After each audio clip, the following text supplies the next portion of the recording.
let's talk about the communication accommodation theory at alamin natin ang mga bawat detalye or bawat parang bilalaman ng topic na ito. Ngayon naman, pag-usapan naman natin yung tungkol kay Howard Gills. Ayon sa kanya is, this mean when you speaker change their communication style. Listener are interpreting such an alteration. For example, when the speaker adjusts their accent to match the listener. Or sinasabi dito, pag example, kung ikaw magsasalita in front of people, tapos kailangan you need to adjust when we speak para mas maintindihan ka ng mga tagapakinig mo, para mas magets nila yung point ng sinasabi mo or in-explain. Okay? The receive may interpret it has the speaker trying to fit or negatively, and also according to him, there are two types of accommodation process. We have the convergence. It's a process when the people tend to adopt the other person's communication characteristic to reduce the social theory. The second one is the divergence. Divergence is the process constructive. The method of the adaptation the individual emphasizes is on the social difference and non-verbal difference between the interaction. Higher status, the individual may also alvers from high status individual to maintain their social identity or express. The lower status naman is communication style is more likely when interact with the individual, the lower status. Dumako naman tayo sa next slide natin. Okay. Next slide natin is ang tatlong theory are explored. First is anxiety and uncertain management theory. Nandito papasok yung pag may nakikilala tayong person or stranger, hindi naman natin lubos talaga kilala at hindi natin alam kung anong kultura na ang kanyang kinasanayan, at hindi natin rin alam kung paano siya makipag-communicate sa ibang tao na eventually hindi niya pa totally kilala.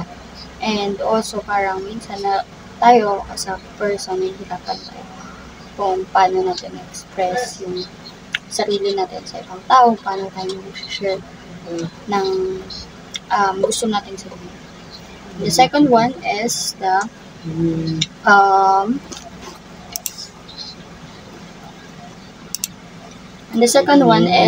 developmental model of interculture sensitivity. Okay. As one perspectual organization of culture, the difference becomes more complex.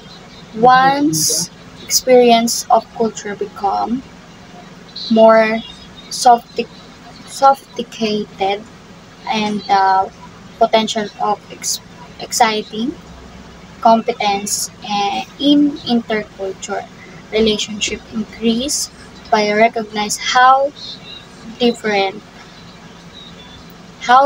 culture difference is being experienced, the prediction about the effectiveness of intercultural communication.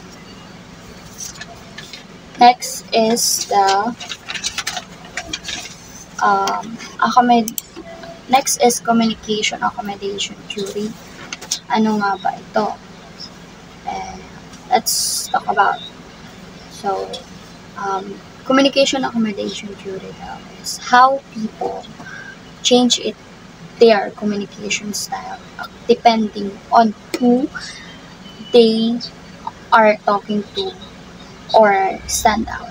The basis of CAT lies in the idea that people adjust or accommodate their style of speech and nonverbal behavior to the one another, describe the way that the people adjust their behavior while interact with others.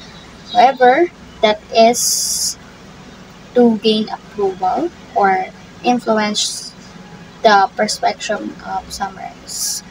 Okay, dito daw kasi is example na lang dito sa communication accommodation theory is kung tayo ay pupunta sa iba't ibang bansa. Unang-una natin yung ginagawa is kailangan natin syempre mag-adjust sa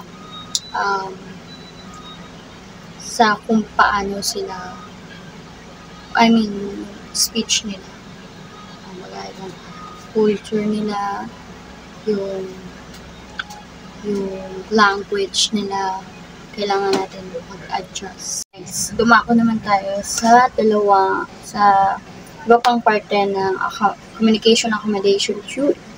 Dito is, ang una is, the theory also knows that our view on other behavior are influenced by personal culture, identities, or social norms.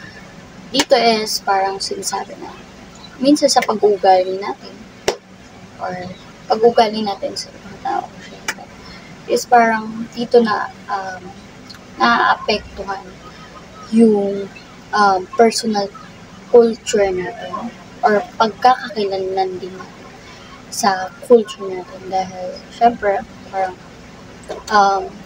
sa ibang culture parang kapag ibang ugali or pag-uugali yung nakita sa atin ng ibang tao, parang iisipin nila iba to na parang iba siya kung paano makapag-usap, paano makitungo. Tayo naman rin kasi as a person iba-iba ang behavior natin minsan based syempre pagka nakikipagsalamuha sa ibang culture. The next one is the converse can be seen the positively. It is the perceived as the genuine, but negatively if it is seen as smoking or insensitivity. Okay, dito is parang nakakakita tayo ng positibo kung ito ay tinuturing na tunay, ngunit negatibo kung ito ay nakikita ng bilang mapusok. Okay? When we say kasi na parang mayroon nga kasing positive or negatively na epekto kapag syempre sa behavior natin or kung paano tayo makikipag-usap sa ibang tao, paano tayo makikipag-communication, kung ito ba ay parang positibo ba to or possible na parang nagiging negative yung dating ng pakikipag-communicate with other culture or with other person. Guys, pumunta naman tayo sa next slide, which is sa tatlong assumption of communication accommodation theory.